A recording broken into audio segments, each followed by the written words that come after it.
Good morning po mga ka-idol. Another day, another new mini vlog. So ayan, ang menu for today is chicken kinamatisan. So ayan na po yung aking manok, malinis na po yan. Yan po ay puro hita, 4 na pirasong hita. Kulang-kulang 1 kilo. Then ayan naman po yung aking luya, sibuyas at kamatis. Yan lang po ang aking ilalagay. Patatas.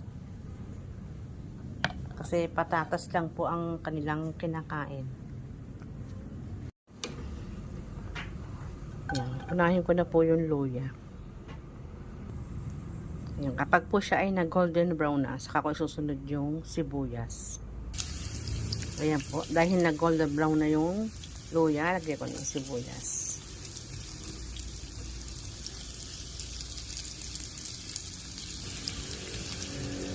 Dahil okay na rin po ang sibuyas, lagyan ko na rin ang kamatis. Dahil okay na rin po yung ating kamatis, lagyan ko na yung chicken.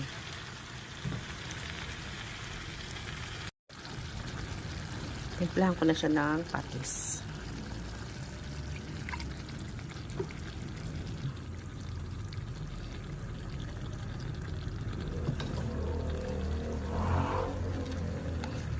Lagyan ko na rin siya ng seasoning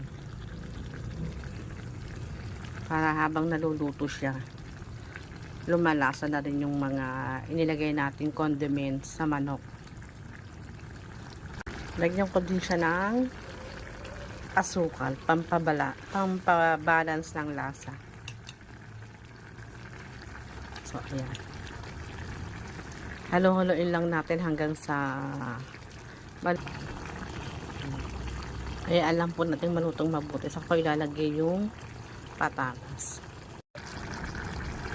Ayan na guys. Dahil sa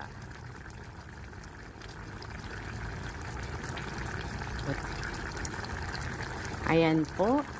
After 1 minute or 2 minutes, okay na rin po ang ating kinamatisang manok. Malambot na rin po yung patatas. So, ayan lang po muna for today's video. Follow me for more. Thanks for watching. See you on my next video.